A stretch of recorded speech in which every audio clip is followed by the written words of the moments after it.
am shocked and outraged as much as one could be by the manner in which Vallejo PD executed Willie McCoy. The number of shots that were fired was well over 20 by at least 3 or 4 different officers at a person who was in the car who appeared to be asleep, not ever oriented to where he was, and was not given a chance to live, and certainly not given an opportunity to awaken and get oriented as to the location that he was in. This was extraordinarily poor police tactics. The officers need not have placed themselves in any position of potential danger when they were aware that a person was asleep, and by all accounts he was either asleep, he was unconscious, he may have had a medical condition, but notwithstanding that, there had not been a call before to the police indicating that there was a person who had committed some dangerous crime of any kind. They had a person who was asleep, in fact, in a car. And so that the tactics that were employed were not employed in a way to save life or to protect life. It was engaged in a way that at moment's notice they were prepared to take a life. The wrong tactics, it seems to us. And I think that when we look at the video, there's a lot of different, there's 6 videos. There's a narration by the police department. We do not accept that narration as a true account of what happened, because at the end of the day, the police motive obviously is to protect the police officers. But from our point of view, there were many opportunities the police had to deal and take care of Willie without endangering themselves or endangering him. The car was blocked. Another window on the other side had a paper plastic on it, which could easily open. The officers could have literally put themselves in safety position if they saw a gun and used a bullhorn of some kind, or broke the window of some kind, something to awaken him. But if you awaken someone out of a sleep, or someone who is not oriented, alive, awake, then you've got to expect that there will be some natural reaction, some natural movement. And what we see in the video, that at one point Willie looks like he was scratching himself, kind of like what we all do when we're asleep, you know, some kind of involuntary movement, not being clearly aware. And then when he stops that and it looks like he moves, he's shot and killed. There was no, and it was a collage of shots. It wasn't one shot. There wasn't any opportunity. At no point in time did he lift his arm with a gun in it. No one sees that. You don't see him pointing a gun at someone, at the officers, where you would expect. But no, what you say is him moving in kind of an involuntary way, and the officers just let a collage of shots. It was it was a firing squad. And I don't use that term lightly, but when you have that many shots, this young man was shot to pieces. His face, his head, his upper torso, all were subject to and received huge numbers of shots. And the gall of all of this is, even after they had shot, and the boy was in the car, kind of looking startled, more shots took place. And so he was never given an opportunity to live. It was designed to once they started shooting, to in fact kill him. So this video that's been released, or videos that have been released, that's good, because I think it's important for the public to know and to see. It's important for the family and other people to see what actually happened. In the interest of transparency, with videos, it's important that the public have an opportunity to see exactly what happens. And that part is important. However, it does not change in any way our view of violation of his civil rights, Willie's civil rights. And we will be going forward in the very near future with a civil rights lawsuit against these officers and against the Vallejo Police Department. We are extraordinarily upset with the Vallejo Police Department because we are involved in a number of cases, police shooting cases, and we wonder whether or not there's a pattern in practice of discriminatory law enforcement as the use of deadly force against African Americans. We have a number of cases, and it may be that what we're seeing is the failure to properly train officers on how to save lives and allow them to quickly take lives without any real ramifications. We have not had any cases yet where any police officer in Vallejo has been disciplined for the use of deadly force, and some of our other cases where deadly force wasn't used, but it was excessive force, any of those officers have been disciplined. So in our view, Vallejo PD is amok, running amok, and out of control. And it has to come to an end. We're going to make sure we're going to do what we can to hold them accountable, not only for Willie's loss, but for other young people out there and other old people as well, because some of our people that have been killed by Vallejo PD are in fact middle-aged people. And so it's not just young people, but they're all African Americans. That's not true. Some are Hispanic as well. So from our point of view, this was an outrageous shooting. Willie never had a chance to survive. There was no effort to save his life, as opposed to, and that is deploying tactics that were designed to awaken him and make him be alert before they took action. There's nothing about it when they said police that were involved. They didn't say police, police. At some point in time they said, show me your hands. But he was still asleep. So we are very outraged by what we have seen. The family, in fact, has seen it, but they, in fact, now understand that what happened to Willie was a violation of his civil rights and, of course, their civil rights as family members as well. And we're going to take up that litigation on their behalf. Thank you. Now I'm going to turn it over to any family members who want to talk. Any? Dave? Yes, I do. Why don't we do this? We'll put this here for you two, and then we'll put it back over here for the other two. If you want to, Do you want to trade places with him? I think that might be. You want to? Yeah, there's a lot of mics. Okay, let's do this. Let's move down.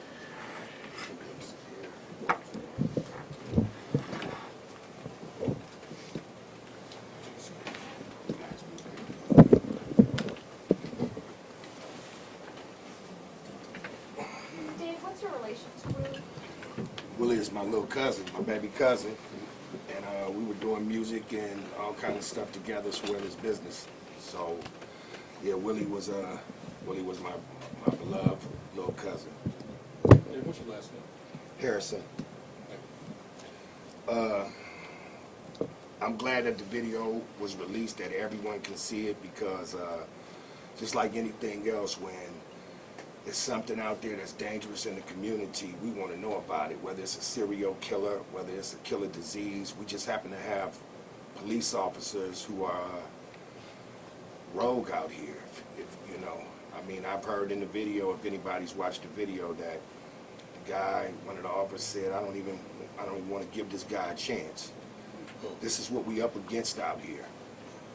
This is what my family been going through for all of this time, dealing with this narrative and what they said, and we knew better than that. And all of the other families who are grieving, the Grants, you know, the Ramoses, you know, the Stephon Clarks, you know, the Mike Browns. Willie is another legacy that's left in that, you know. And now now the world gets to see it. Well, what are we gonna do about it? We got to change some things.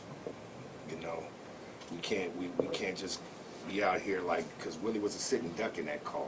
He was asleep. And anybody can see that he was sleeping, that he was never woke. You know, and they didn't want to give him a chance. They was waiting. And anytime you yell, let me see your hands, after telling the rest of the officers if he moves, you know what to do. It's just like what Mr. Burris said. It's an execution by a firing squad. This is how we living in America as black and Latino people. Because we don't see nobody else happening like that. We don't see, you know, Mandarin or Chinese or Caucasian people dealing with this on a regular basis. We see people in these different areas that are predominantly Latino, black. So yeah, we're outraged, me and my family, we really are. You know, and the only time that, every time that we look at that video, all we could do is just think about what Willie went through, you know. Willie is a person that was always trying to help somebody. For him to get that is just unacceptable. That's what I have to say. Hey, we talked the day it happened or the day after it happened. Has your opinion at all changed, or what's changed since you've seen the video? There's little things that I've seen in the video that I didn't see in the beginning, you know, that you catch now that you got a chance to get over the grieving part, because, you know, we was just really, everybody's just really shook. Now that we can see everything that happened, we can tell that, you know, this was a racist act. It had to be racist. It's all of these white cops standing around. You have all of this time. It's like 15 minutes, you know, that they're just walking around the car, nonchalantly talking to one another. Where's the danger? There's no danger there. You know, they're acting like it's, like they said, we fear for our life. That don't look like fearing for my life, not to me. And I'm pretty sure the rest of the world that viewed that video now, by now, they don't think that that was life-threatening or dangerous. Okay. I don't have nothing to say. You know, I'm going to show you a photo that's pretty shocking of a young boy. Pretty shocking. The number of times he was shot. This is just in the front area. Look at it, you. There it is. What happened to you? You got more?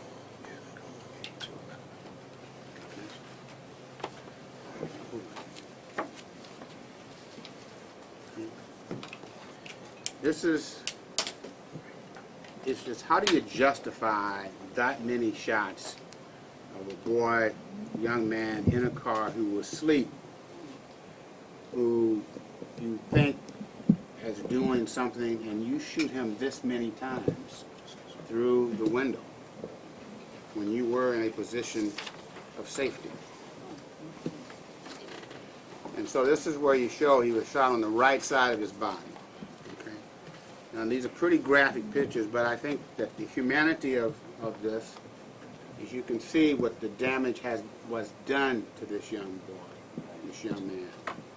All the number of shots. And this was a person who was asleep when he was shot to pieces like this. When I say shot to pieces, that's not a gross exaggeration. You can look and see that he had 21 shots in his body. And he had been asleep. Asleep.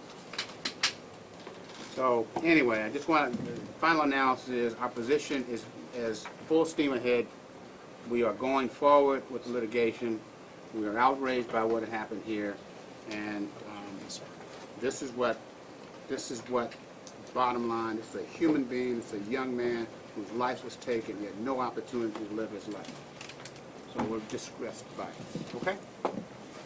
Mark, can I ask you one question? So Vallejo PD says the reason why we're being so transparent is because officers demonstrated with video footage that there was a threat because of the gun that they saw on Willie's lap. What do you say to that? Because we saw in Stephon Clark's case, who did not even have a gun, just the perception of a gun was enough to exonerate those officers involved. So, well, we can't, let me tell you this, we can't control what the DA does or not. All we can do is from our perspective. And we're saying there was not enough of a threat to justify the use of firearms in this way. You cannot determine and make excuses for or justify what the district attorney's office or the police do. This is an age of transparency now. This is the beauty of where we are now, the transparency and accountability. And so yes, they had an obligation to release these videos because the law now is such that you have an obligation to do it. So they haven't done us any real favors because the law now is you have to release it. And we don't make excuses, we don't justify, we don't try to reconcile with what the police officers claim they did because that's their view. Our view is this, right? Our reality is this. This is what our reality is. And there's no reality of him being in possession of a fire, or using a firearm in a threatening way, and the reality is he in fact was asleep. Period. Period. And you can't awaken somebody up and they have a natural reaction to waking up and you kill them and then say it's justifiable because you had plenty of time to take time to wait. You could have waited. There was nothing about this having to be done when it was done. You had plenty of time, and they didn't take the time. They didn't create everyone knows in police work it's about time and distance. And you take as much time as you need in order to get control of the situation. And you create distance. And here, they didn't create distance, and they cut down on the time. And they didn't have to do this when they did. That's the problem that we see here. And it's Dave, right? I Yes, ma'am. misspoke. I'm sorry. What did the music community lose with the passing of your little cousin, your baby cousin? Man, they lost a powerhouse. They lost a king. They lost somebody that was going to change the scope of this popular music that we have in hip-hop and rap music. He was putting messages in the music, talking about the struggle, how to make it out, how to do things other than do crime and be in the street. He was trying to get out of that. He came from that, and he was on to something else, something, his passions. And the only reason, I heard you ask the question about them releasing the videotape. The only reason they released this video is because they let somebody else see it that had no business seeing it. So they definitely not doing us no favors. Are you referring to the city council member? Yes, we are. Yeah. Dave and John, I wonder if any of the family members have any knowledge of if there's any pre-existing medical condition that would cause him to pass out in his car. Do you guys know of any, like? Sleep deprivation from working hard. He had just came off tour. He was in Oregon and just came back from Oregon and Seattle doing a tour with FBG. He was doing a lot of studio work, working on his next album. So, you know, he was tired. He was hungry. He went to the only game in town that was open at that time, Taco Bell. He fell asleep. Fell asleep, fatigued. For the folks who talk about the gun in the lab, what do you guys, you know, I'm sure there are a lot of critics out there talking about that. What are your thoughts about the folks who are saying, well, you know, Well, you know, we don't respond to critics, okay? Everybody has their own opinion. The question is, did the police officer engage in lawful conduct? Did they shoot this boy unlawfully? It doesn't matter. There will be people on all sides of education. A lot of it is racially based. But let's not forget about that. And that, so we can't make decisions based or have attitudes about somebody else's opinion, somebody else's view. All we really know is this, is that cops created a scenario where they didn't have, and rushed in where they didn't have to, and they didn't allow this boy an opportunity to live. And the fact that he had a gun in and of itself is not a death warrant. You don't get to kill somebody just because they have a gun. Now, they took involuntary movements and suggested that was a basis, but that remains to be seen. That remains to be seen. Okay. Thank you. Thank all of you. Thank you for coming. Thank you.